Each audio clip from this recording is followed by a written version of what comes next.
Okay, I would like to introduce our speaker tonight.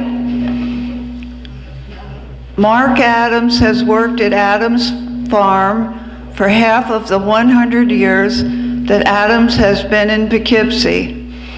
He is President Emeritus of Dutchess County Farm Bureau, advisor to the Dutchess County Executive, Cornell University, Duchess BOCES, and Congressman Sean Patrick Maloney. Mark is also an award-winning gardener writer. Mark and his wife Sue are currently growing spring flowers in 5 acres of greenhouses at Adams, supplying the Adams retail stores, several local colleges, and the New York City Parks Department with garden plants. Mark was the first one to donate plants to the Frederick W. Vanderbilt Garden Association when I was on the board there. And we started the first planting in 1984. He has also given a presentation to our society several years ago about violets grown here in Dutchess County when it was known as the violet capital of the world. Please help me welcome Mark Adams.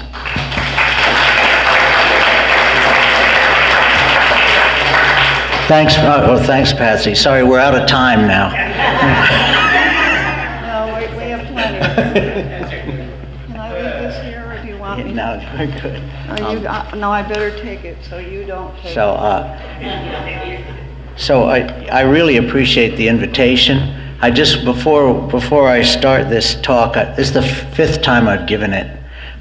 Before I start, I just want to make sure I thank everyone who's here, because is there anyone here who's never been to Adams? Okay, no, seriously, because you are the people who have made us what we are. You know, without our loyal clients, we wouldn't be able to do what we do. So that's what I don't want to forget that. That's the most important part. My mom's here. She's also, I was going to have her give the speech. So now she's going to press the enter button as the slides go. Now I just want to tell you, Ma, if you press the wrong button, I mean, really, it could screw everything completely up. Like if you press escape or you know, something like that. So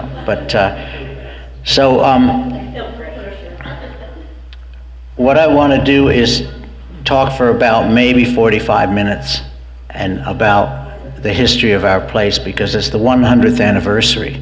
So I'm going to have you hit that enter button, Ma, and see what happens. Right there. Okay. So this is Adams Fairacre Farms, and we have 4 stores now in Kingston, Poughkeepsie, Newburgh, and Wappingers.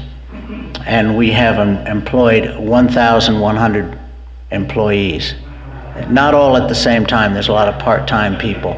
There's a lot of people who, because we're open from 8 a.m. till 9 p.m. We have a power equipment company. We have oh, that's nice. Yeah, that's great. Now I can see it. We have a landscape company and a fence company also. And I own the greenhouses as my own business. So I separated from Adams in 1978 because my father wouldn't pay me enough. And now I make much less than I did then. So this is Adams today. Now you can press the button again, Ma, and we'll go to Adams in 1955. So here's the way this place looked. There's my mom's house up there in the right-hand corner. It's still there. That's the old store, which was torn down in 1959.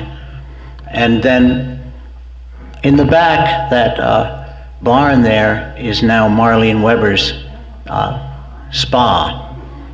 So where those tractors are parked, that's parking, and most of the rest of that is parking. And then you'll see later when I explain, there's a little house that was built there for my grandmother, and that was the pastry garden.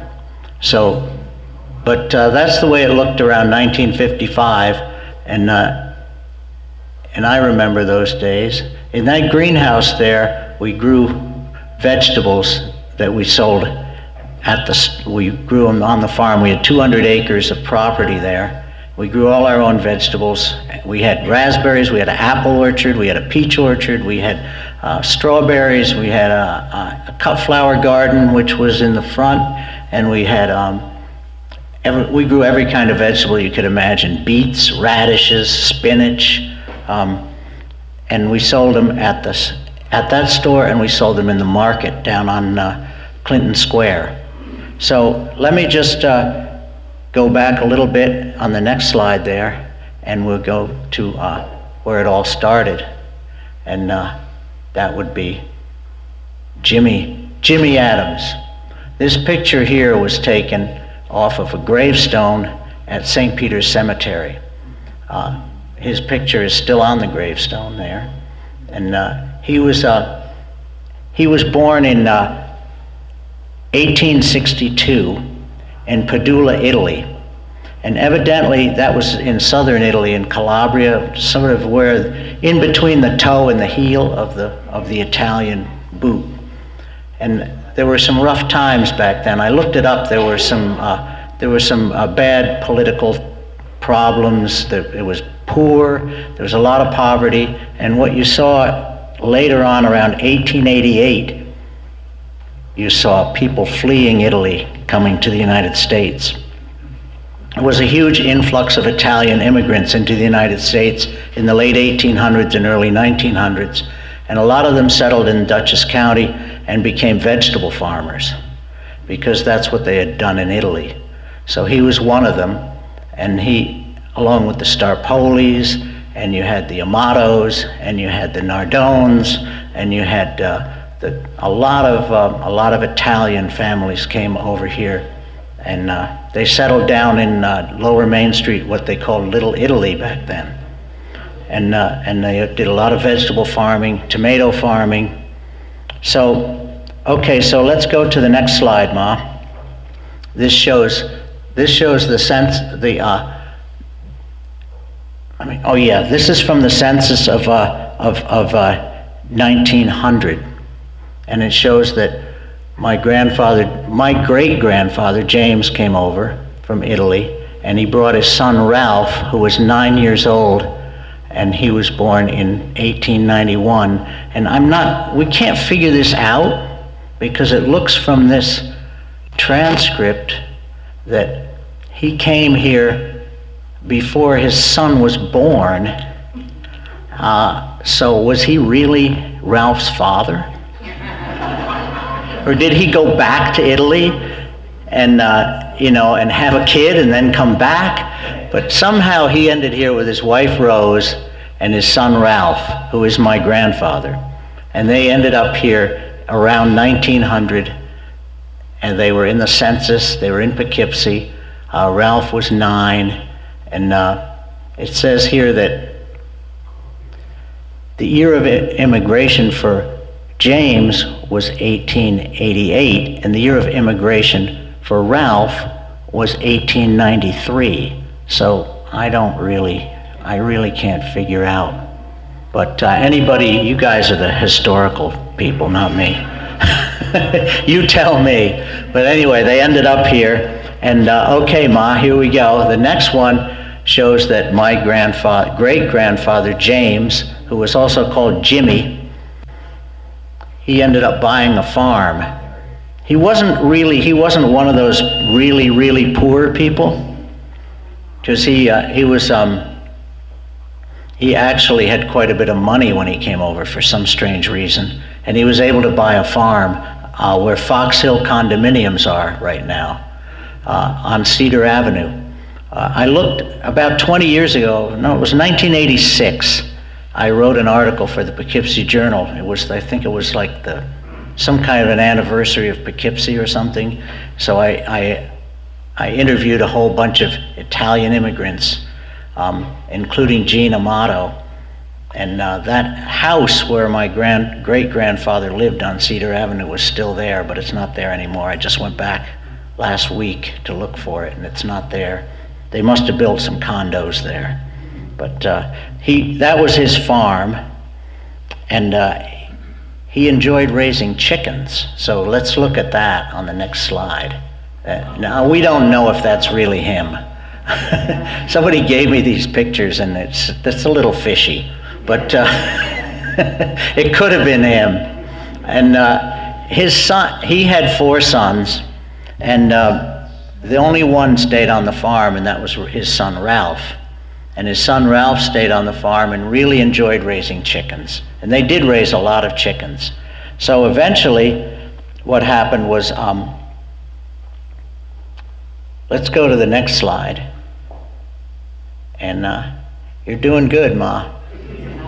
He became a citizen. So in 1894, my great-grandfather became a citizen of the United States. And that was a pretty nice job of his, because he really enjoyed it here. And that opened up the way for him to do some more business. So let's go to the next one. And here he's changing his name. His name was James Adamuccio. And it says here, it's pretty interesting, he says, the grounds for this application for such change of name are the following. To wit, that in 1887, in November, when your petitioner arrived in the town of Poughkeepsie, he was employed in the brickyard owned and operated at that time by the firm of Flagler and Allen, and that from said time his employer and the workmen who worked with him and his neighbors and the persons whom he met and was acquainted with in the town of Poughkeepsie all called him Jimmy Adams instead of James Adamuccio. So he wants to change his name to Jimmy Adams. And the part about the brickyard was that was a winter job for a lot of farmers. When they weren't working on the farm, they worked in the brickyards.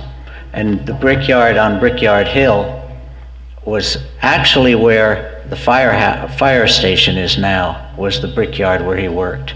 And evidently his son, Ralph, went up the hill a little ways, up Brickyard Hill, and saw a really nice farm up there, and he decided to buy it. So let's see the next slide here. There's my grandfather, Ralph. That's Jimmy's son. And this picture, if you walk in the front of the Poughkeepsie store, has anyone here heard this talk before? Oh, darn it. Well, you're gonna not laugh at my silly jokes.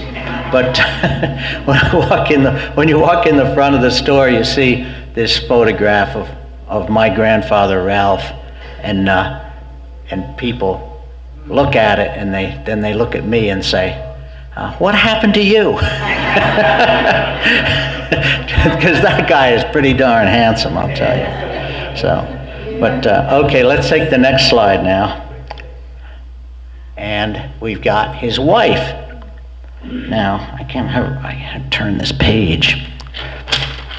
So his wife's, he married Mary, who was, was her name Mary Smith or Mary Rogers? I don't know where the Smith came from, but her name was Mary Rogers, and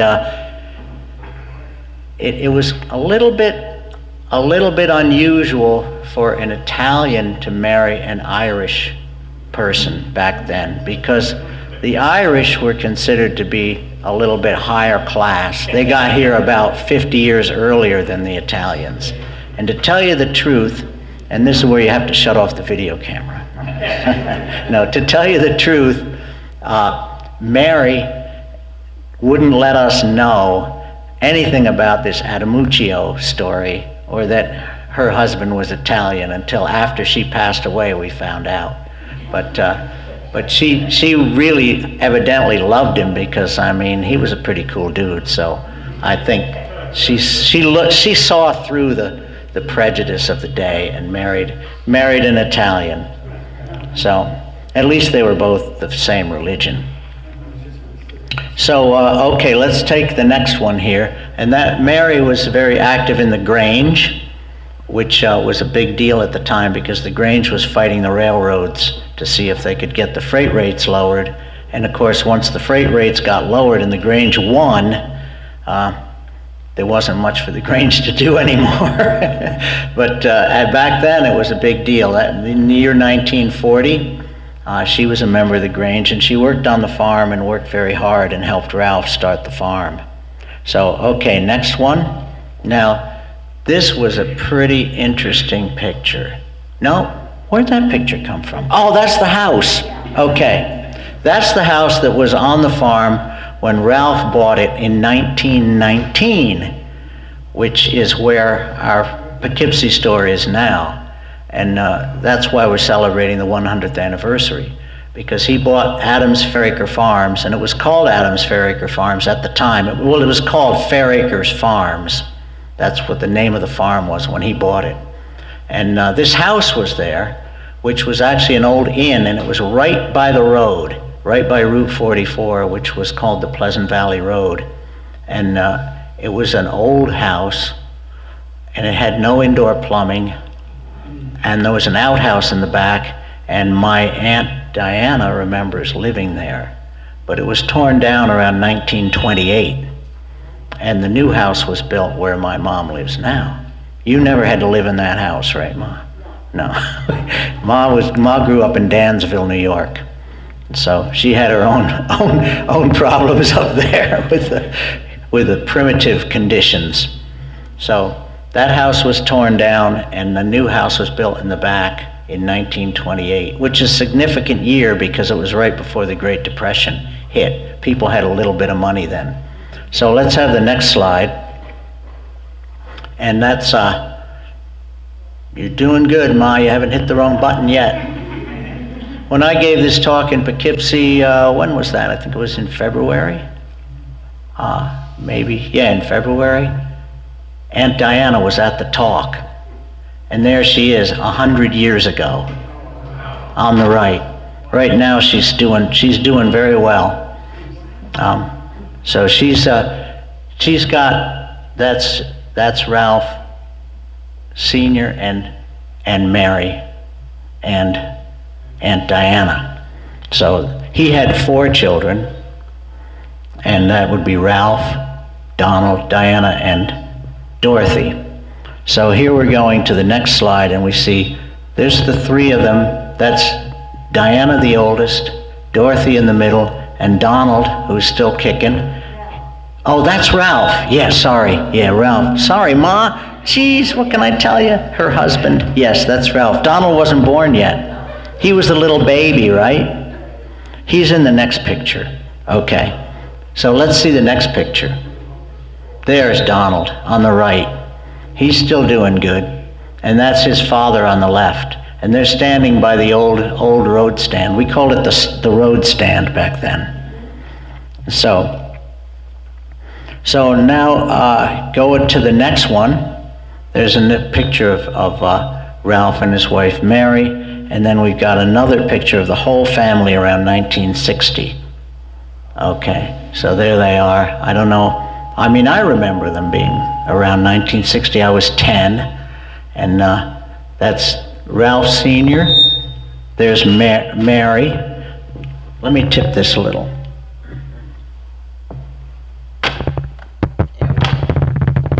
There we go. Okay. There's Ralph Sr., and there's Mary, and there's Donald up in the right. There's Ralph down there, my father. And there's Dorothy, and there's Diana on the left. So they made a pretty good family. They all worked pretty hard. And I'll tell you, during the Depression, Diana told me a couple of stories about it. They weren't that bad off.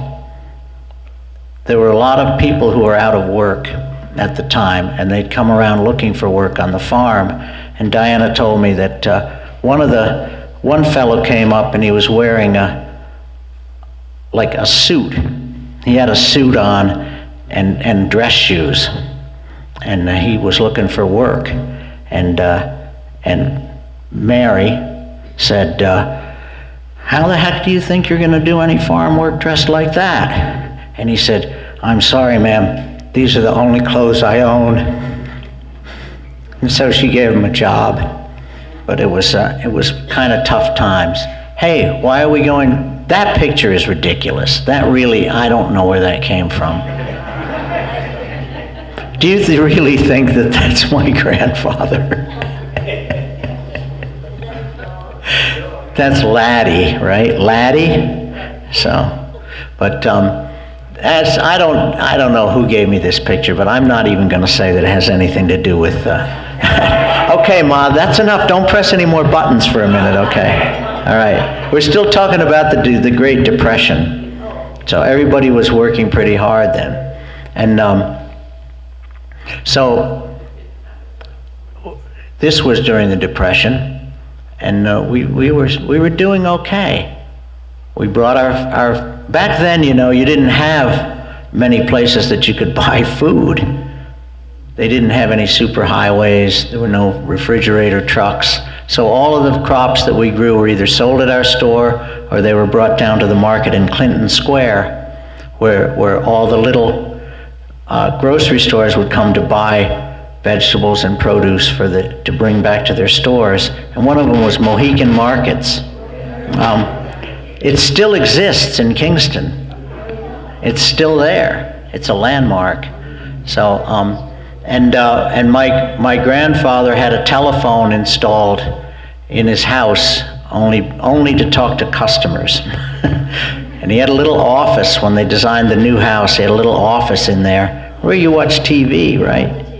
The TV room. We always thought of it as the TV room, right? When we were watching the Flintstones and stuff like that. But there was a door to the outside, and that door was there so that when Ralph came in from the fields and his shoes were all muddy, he wouldn't have to track it into the house. He could go directly into his office without tracking mud into the house. So, but okay, we can go to the next one here. Now there's the actual store around 1957, because that's in color. And in 1957, my grandfather died, Ralph, and that left Ralph, my father, was also named Ralph. You've probably figured that out by now. Left Ralph and Donald with the farm. So they decided they were going to keep the farm going, which was a big decision. And at that time, we had an apple orchard out in Salt Point, where I grew up, on Ring Road. We had apples and peaches and cherries and pears, and we were farming about 200 acres of vegetables. So what they decided to do. Let's go to the next slide. This shows the house in the back. The house is still there. That's where Mom lives. And then there's some people shopping at the store. And pumpkins, we grew everything. So let's see the next slide. And there's an article in the paper we figure this was from 1940, about showing the Ralph Adams farm, the diversity of crops, and what we were doing. That was in the Poughkeepsie, let's see, what was it called? The Poughkeepsie New Yorker? Okay. You say the Poughkeepsie Eagle? All right. You guys should know. Poughkeepsie New Yorker, Poughkeepsie Eagle, one or the other. I remember it as the Poughkeepsie New Yorker. That was back when they used to print actual news. Okay, let's see the next slide here. Okay, so all kinds of things were going on. This was a place where they sent all of their crops to be processed. Pickles, they made pickles here. They canned tomatoes. It was a canning factory, and it was located down on the South Road. And there was then this war came along, World War II, and they started making bombs there. Well, let's just say munitions. And then when that was over with, they built a factory there called IBM. So IBM kind of changed our area. I would say for the better. For us, it was great. For one thing, the people who worked at IBM made really, really great clients because they had free time, they enjoyed good food, they liked to eat good fresh food, they had time to garden, they had some free time, they didn't have to work like every minute like people do nowadays. And they had a little bit of money. So I think those were great days when IBM came. Of course, they cleared off a lot of farms and put houses up for the IBMers, but like Spy Hill and Hagentown and all those places were all built for IBM employees. So, but that was a good thing that happened, I think, for us. So there's the house on Ring Road where I grew up, where we had our apple orchard. And that's me on the left, and that's my brother John on the right, and I'm just about to push him off of his tricycle. We argued a lot. So now, let me see here. Where were we? Okay. I think, wait a second. Oh, okay. Okay, here we are. I want to make sure I didn't miss any. Okay, I'm on the next slide now. This is where, when my grandfather died, his wife, Mary, was living alone in the house, and so they built another house next to it for her to move into. And then my father and my family moved down from Ring Road, and we went into the main house. And that house became the pastry garden. And it was interesting the way, when Mary finally, eventually Mary passed away in 1964. And she, in her will, she gave the pastry garden, that little house. Well, it wasn't a pastry garden then, it was a little house. She gave the house and the barn where Marlene Weber's is, and that property to her two daughters, and she gave the store to my father and uncle. And it was a pretty even split at the time because the store was pretty small. But over the years, the store got big and the pastry garden stayed small. And now finally, we decided that we were going to build a bakery in Poughkeepsie store, and that kind of put the pastry garden out of business. So if anybody wants to turn that into a nightclub, I'll perform free. So, okay, there's the two new owners. That's actually in the late 70s. Okay, let's go to the next one. Okay, now here's the interesting part. This is my diary, and you know, it's kind of sad because when I gave this talk last year, I lost the diary. I can't find out what happened to it. It was a diary from 1959. So I was 9 years old. It says up there, "Today the old road stand fell down. The workers were standing and crashed. The whole thing came down, but no one was hurt. Today I went to a fair." Then on the next day it says, "Today I caught 12 fish with a paper cup at Kent Falls in Connecticut. We went on the trails." But what this is about is that the old stand, what we call the original stand, was torn down in 1959, and a new store was built. So let's see if that new store is here. There it is. Now here's our connection to the violet industry. You see that big greenhouse up there? My father and uncle went to the corner of, now I can't figure out the name of that road, where 9G, you know, there's a road that goes around to Dutchess Community College from 9G. Is it? Well, it's between Pendel and Creek Road. It's kind of winds around.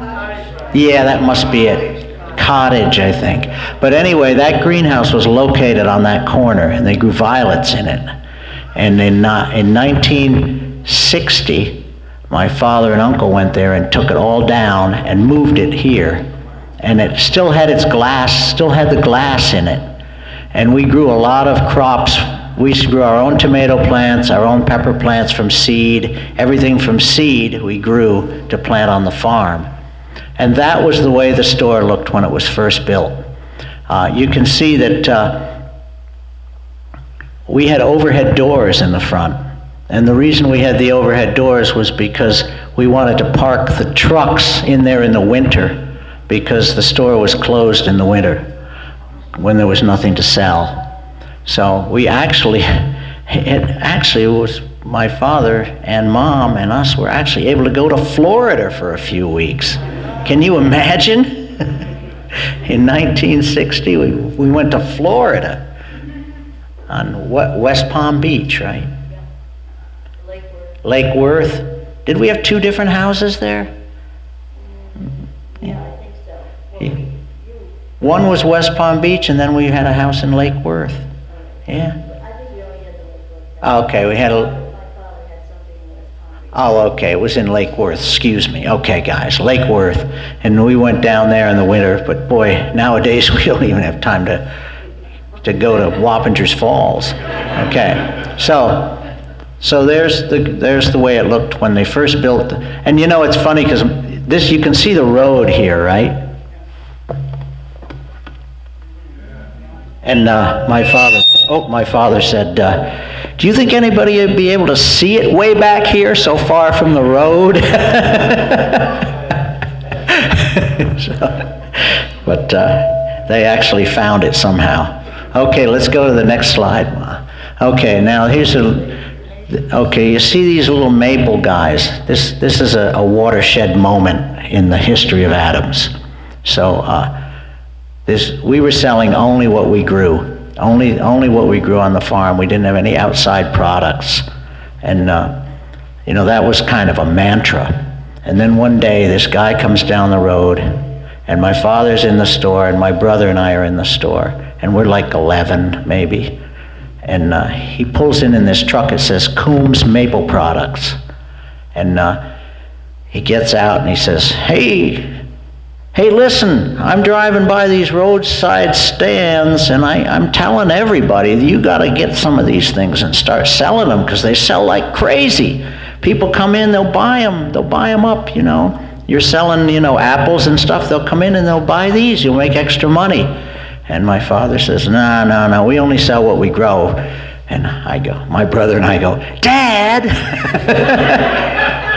Dad, you gotta get them, come on, Dad, yeah, Dad. Finally he says, all right, I'll buy a carton of them, we ate them right up, right? But that was the beginning, and now we sell a lot of stuff that we don't grow. So that was the first time that we sold anything that we didn't grow. So you can do the next slide, Ma. And this one here I wanted to show. And I forgot to tell this at the last talk I gave. It's too bad Donald's not here now, because I wanted to compliment him.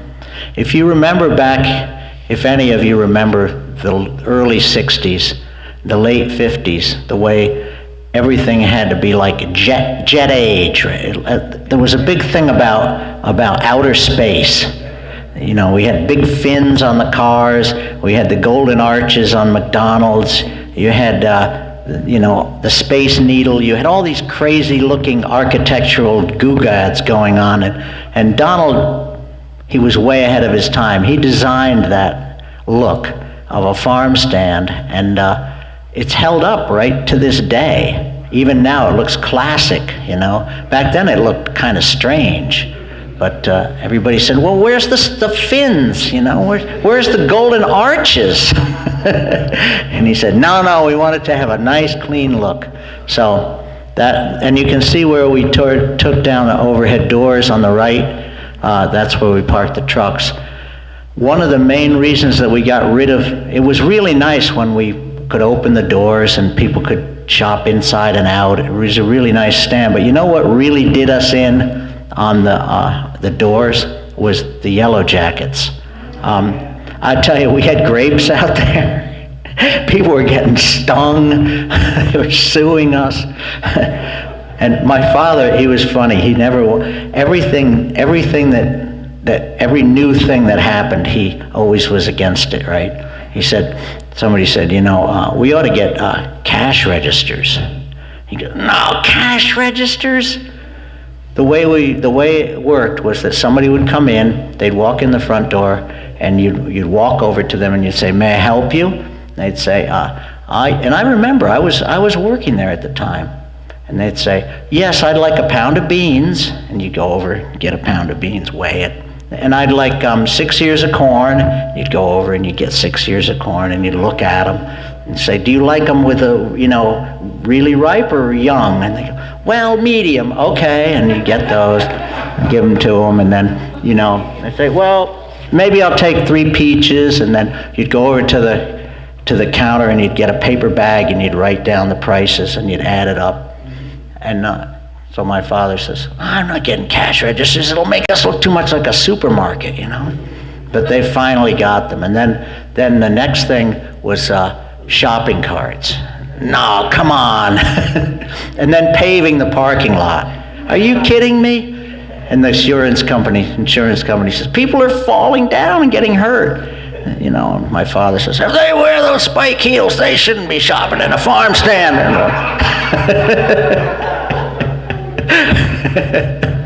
So little by little, now we got these, what did they just spend on this new cash register system?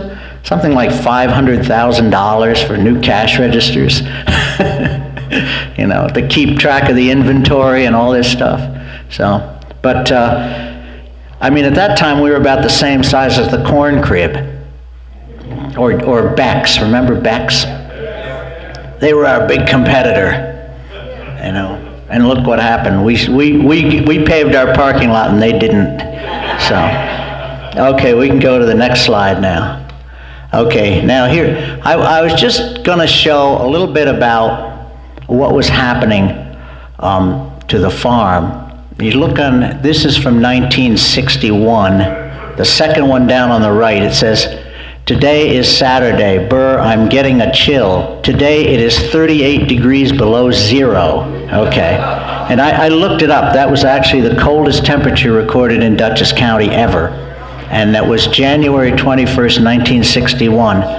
And it killed the peach orchard. It actually just killed it. It didn't just kill the blossoms. It killed the trees. And that was all over for the peach orchard. Because we went back and we picked apples and peaches back on Ring Road even after we moved to Poughkeepsie, but not after that frost. It killed everything. So that was the end of that. And so let's go to the next slide. And I wanted to show some of the other things that happened on the farm. It's funny, we had no pictures from the farm. We dug through, how many pictures do you have at home, Ma? Photo? Millions. 70 books. 70 photo albums. We went through them, and all you see is pictures of people standing there smiling. You never see anybody working or like actually doing something, It's like, oh, here comes somebody with a camera. Okay. So, we really wanted some pictures of, what we did on the farm. We used to, it was a lot of work. I remember Dad standing out there on the side porch, looking at the clouds, crying, saying, look at that cloud. It's going over to Mostar Poli's. It's going up to Roger Hoffman's. And he's getting the rain and we're not. And we had to move irrigation pipes all the time. We moved irrigation. We'd had to move irrigation every 8 hours, around the clock, 24 hours a day. We'd get up at 2, my father would get us up at 2 o'clock in the morning. Okay, we gotta go move the irrigation. So we get up, and it was pitch dark. Of course, it's completely muddy where the irrigation had been going. And so we're walking through it's a pumpkin patch with green pumpkins. And we're like tripping over them, and we got to move all the pipe and set it up at 2 in the morning, and then have to do it again at 6 a.m. and then again at like 2 in the afternoon, and it was, and so here came This is how we grew things over at Philip Hubbard's house on where Hubbard's, it's on Overlook Road now. There's a pond down there that they dug. We farmed that whole area. We had a big piece of land also over where on Hooker Avenue, where the Vassar College athletic fields are. Yeah, it was Murphy's. Yeah, that was Murphy's farm, and I remember one time old man Murphy came out. I was about 10 years old, and he came over and he goes, "Hey, Sonny, here you go." And he gave me a nickel. I go, "Oh, wow, cool." He was a cool guy. Tom, I think his name was. But he was quite the champion horseman, because he ran trotters, I think was his game.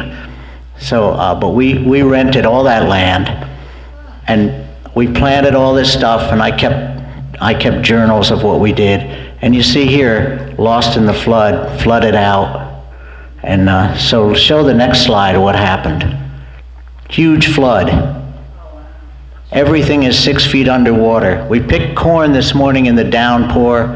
Notice it's Sunday. We picked corn this morning in the downpour and then tried to rescue the tractor from the rising floodwaters.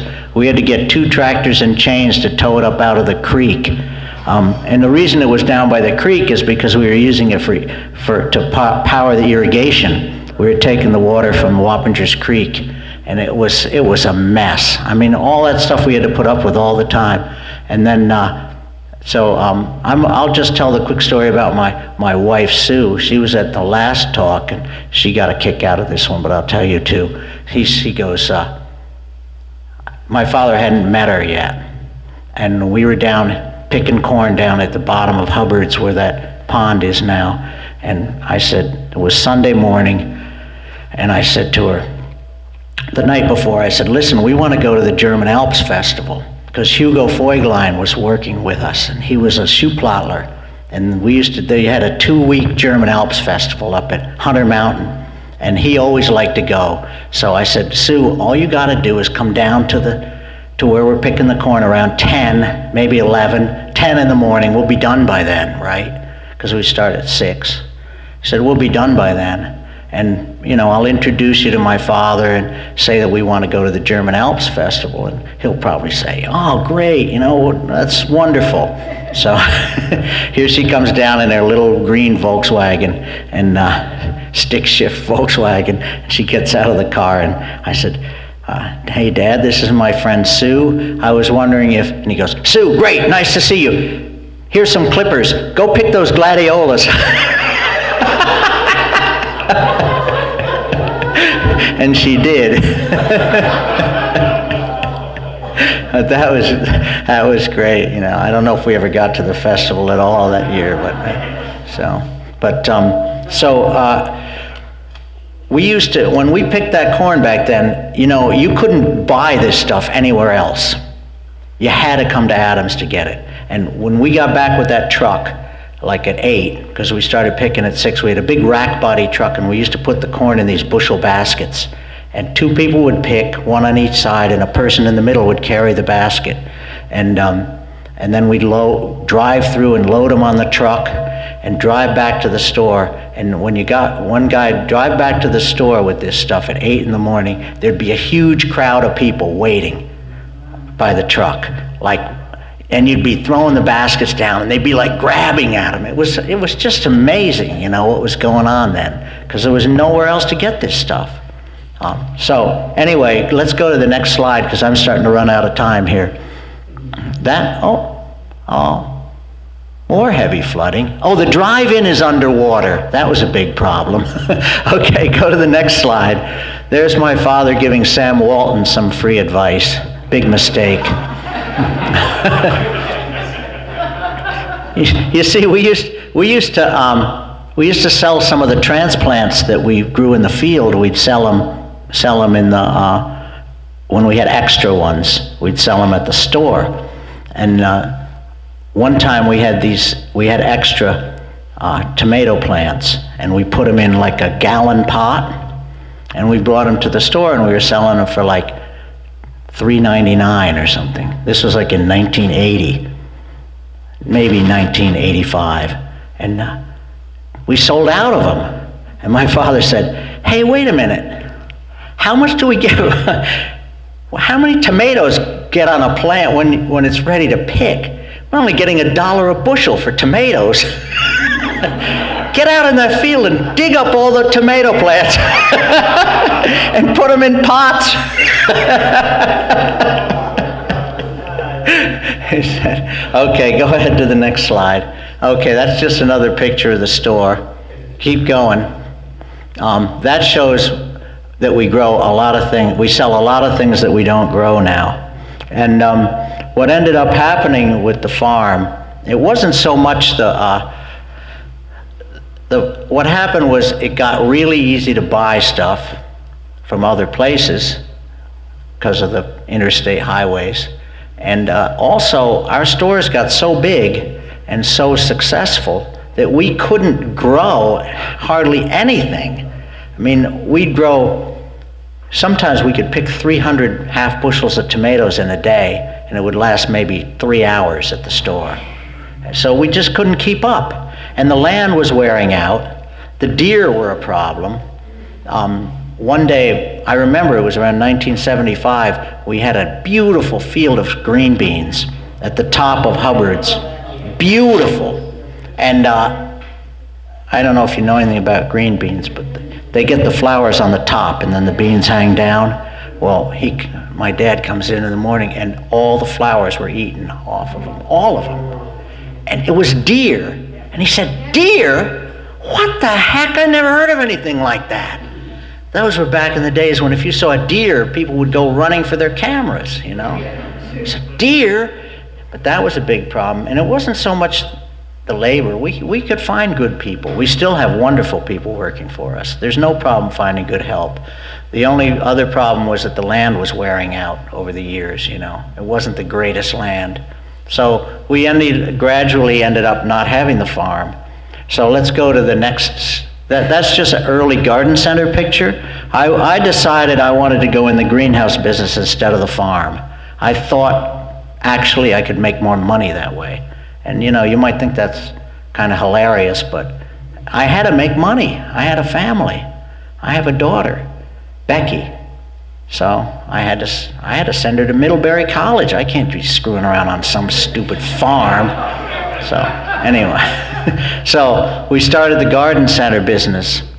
So go on to the next one here. There's my father and uncle and Lenny Futima, and they're going to do the cheese shop. Okay, now go to there's Mark Griffin. Now anybody here, okay, Mark Griffin is a Hyde Park boy. He was working or part owner or something of a cheese shop in Hyde Park. Yeah, and that's when he came to work for us a long, long time ago.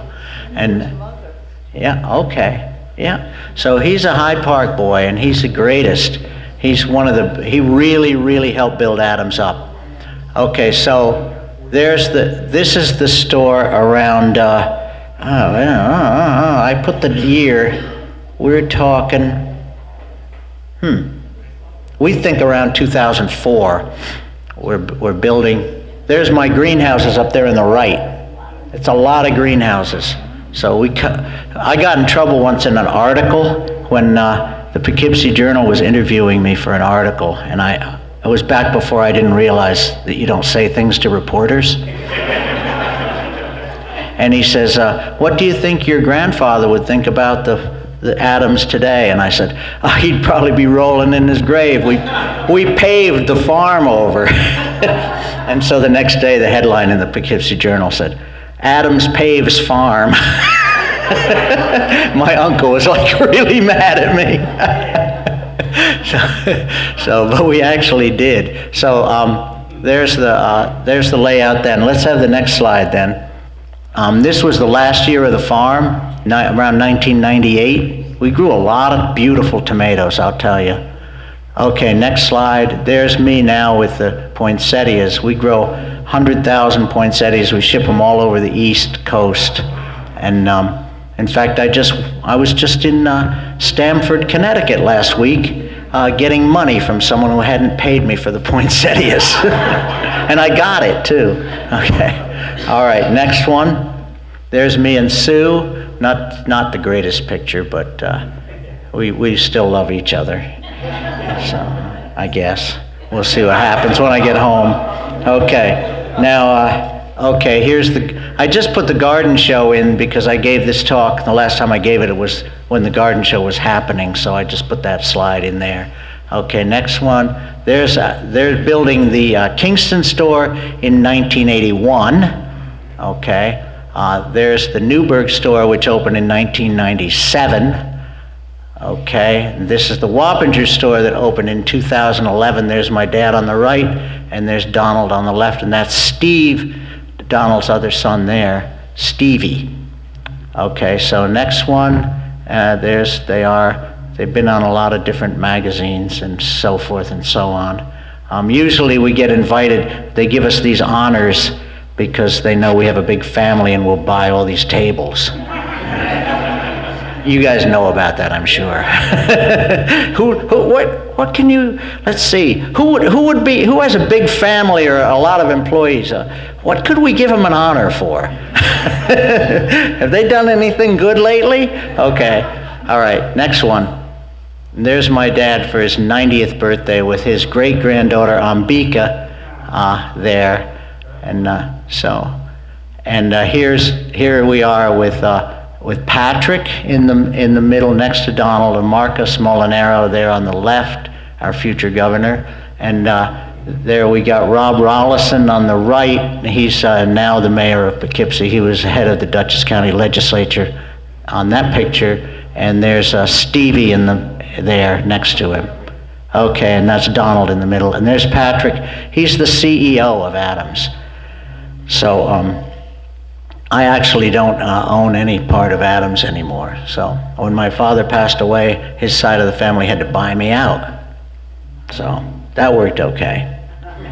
I still sell. We still do. We have a separate company, like I said. The greenhouse business is selling to Adams, which works out great. And Pat's a fantastic guy. You probably have all met him. He's right there every minute of the day. And you know, he had a heart transplant. Yeah, pretty amazing. About 6 years ago. So, nobody knew what was wrong, and he just had to have a transplant. He had to move to New Jersey to establish residency so he could get on a list. So. Is he your nephew? Yeah, he's my nephew. He's Donald's son. Donald is my father's brother. So he's my, would that make him my nephew? Cousin. He's my cousin. He's exactly 10 years younger than me to the day. And this is our new bakery, which we put in the Poughkeepsie store. And okay, next one. And there is the store. I don't know when that was taken. Oh, that's pretty long ago. But anyway, wait, let me look. I got it written down here. So, yeah, that's around 1993. And then we might have one more picture. Yeah, that's the last picture. And that's my greenhouse operation, my house on the left, where I can walk up to work. And you can see all those. There's 5 acres of greenhouses there. And then you see the store, and it goes all the way down into the distance. So that's the last picture. So, okay, thanks, everybody. So I hope you're giving yourselves a round of applause for being such loyal folks over the years. When will you be coming to Hyde Park? I keep hearing that. There are some rumors about a new store, but I can't say anything on camera. See me afterwards. Could I have that, please? No. I have something for Mark, so don't run away. Oh, It's right here. nice bag. I want everybody to see the bag. Nice bag. So you know where I shop. And Cherries. no, it's not cherry. Oh, What's that? A plastic bag. No, that shouldn't be in there. Wait a minute. I can't get it out with one hand. Okay. Oh, look at that. Whoa, hey, that's pretty nice. We've got 2 books for you. One is because you were so good to the Vanderbilt gardeners and in helping them start the first annual flower garden at Vanderbilt's. That's a book that was written by one of our people, of Mrs. Frederick W. Vanderbilt, and I thought you'd like to have that. Yeah. And then the other book is, what's the title? The Poughkeepsie Railroad Bridge that burned down, and it's now the walkway over the Hudson. So that's a very interesting book. We didn't know what to give you, Mark. Anything. You And don't have to give me I have lots of violets in my yard if you want to come and dig them up. They're one of my favorite flowers. And the theme at the Eleanor Roosevelt Knitting is going to be violets. And Eleanor wore a corsage of violets to the inauguration ball in 1933 in Washington. So it was one of her favorite flowers too. Oh, yeah. So, and we Thanks, Patsy. thank you for coming and enjoy the books. And don't forget your notes. Oh, yeah.